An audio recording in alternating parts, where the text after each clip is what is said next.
Hola, el tema de este video es la escoliosis. La escoliosis es una curvatura lateral de la columna vertebral que puede ocurrir en el segmento vertebral dorsal, lumbar o toracolumbar. La curva puede ser convexa hacia la derecha, que es más frecuente en curvas dorsales, o hacia la izquierda, que es más habitual en las curvas lumbares. Se produce la rotación de la columna vertebral alrededor de su eje y puede causar una deformidad de la caja torácica. Hay dos tipos de escoliosis, la funcional postural y la estructural, y ambos tipos se asocian a la cifosis y lordosis, que son las curvas. Ahora hablemos de las causas. Para la escoliosis funcional es el resultado de la mala postura o una discrepancia en la longitud de las piernas. Para hablar de las causas de la escoliosis estructural debemos saber que hay tres tipos: la escoliosis congénita, la escoliosis paralítica o musculoesquelética y la escoliosis idiopática. La escoliosis congénita por lo regular está relacionada con un defecto congénito como vértebras en cuña, costillas o vértebras fusionadas o hemivértebras.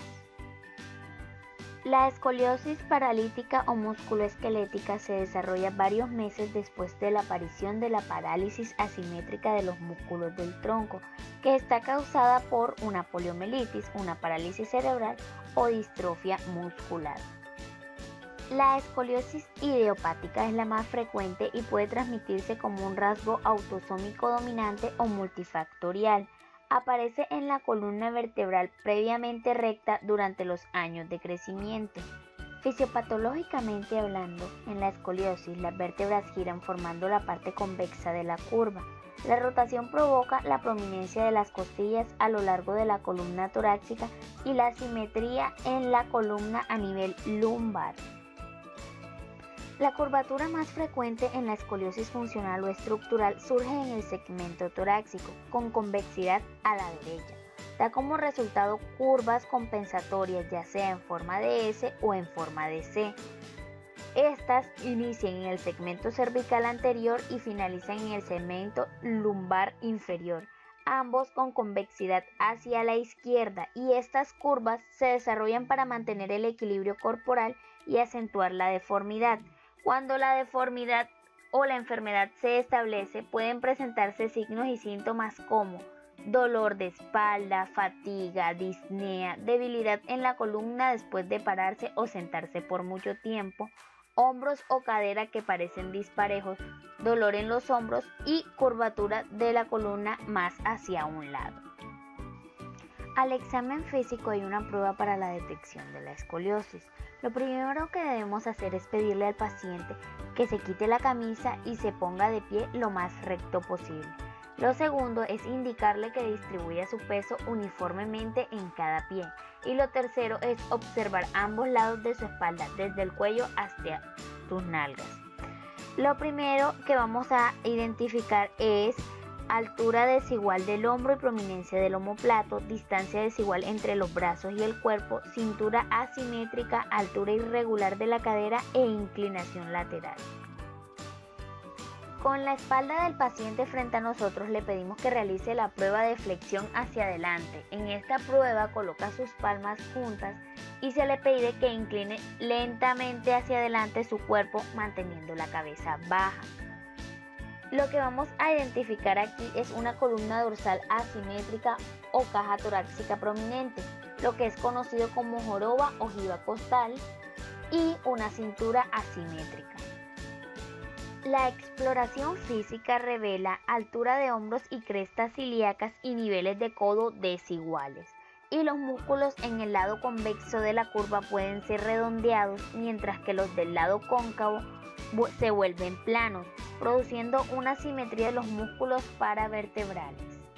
Las pruebas: la radiografía vertebrales anteriores, posteriores y laterales tomadas con el paciente de pie y flexionado confirman la escoliosis y determinan el grado de curvatura y flexibilidad de la columna. Los estudios de crecimiento óseo pueden ayudar a determinar la madurez esquelética. La resonancia magnética de la columna y la tomografía computarizada de la columna ayudan a ver los cambios óseos.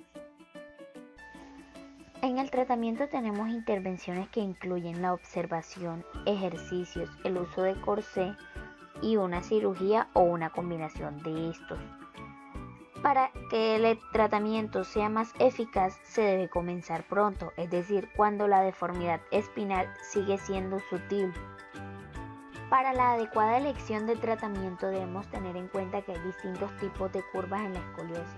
La primera es la curva leve, que tiene un ángulo menor de 25 grados y se evalúa por medio de rayos X cada 3 meses y un programa de ejercicios para fortalecer los músculos. Y también como opción se puede utilizar una cuña o plantilla en el talón para ayudar.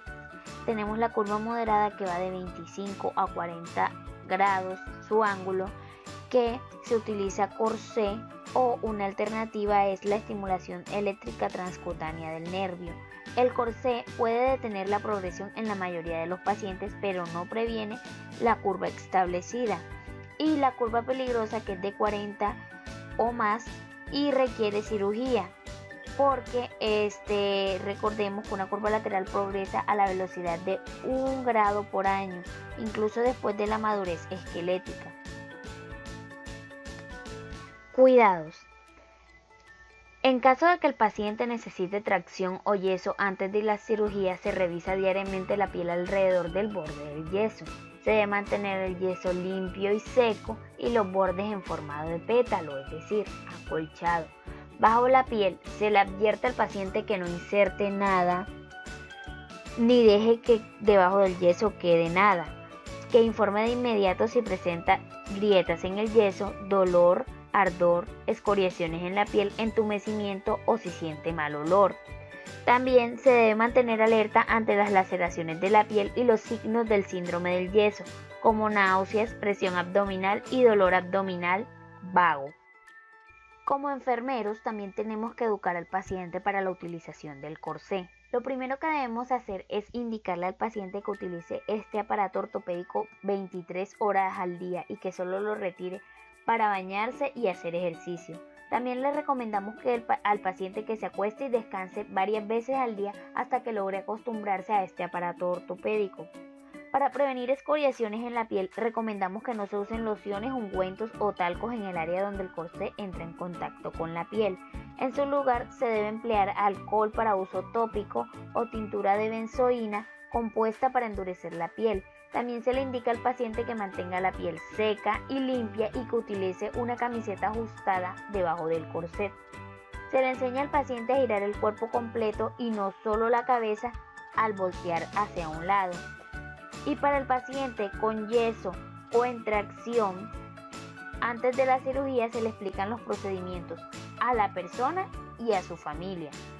Recordemos que la aplicación de un yeso corporal puede ser traumática porque se hace sobre un marco especial y la cabeza y la cara del paciente se cubren en todo momento. Cuidados para el paciente hospitalizado postquirúrgico. Se deben vigilar los signos vitales de forma adecuada. Para el manejo de dolor, los medicamentos intravenosos y orales serán la forma más efectiva de manejar el dolor en el posoperatorio de escoliosis. El cuidado del drenaje. Para evitar la acumulación de líquidos se debe cuantificar la cantidad del drenado y observar características del drenado.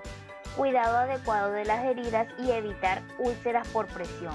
Mantener contabilizadas las entradas y salidas de líquidos del paciente cada 24 horas. Se debe cuidar el Cystoflow de manera adecuada. Después del segundo o el tercer día, se debe ayudar a la movilización del paciente. El caminar será lento y doloroso, pero progresivo. Entonces debemos tener paciencia. Durante los primeros 2 o 3 días, el paciente no podrá comer.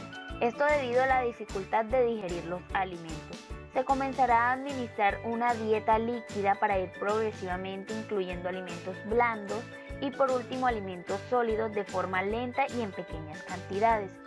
Algunas personas que se encuentran hospitalizadas desean ir a casa rápidamente.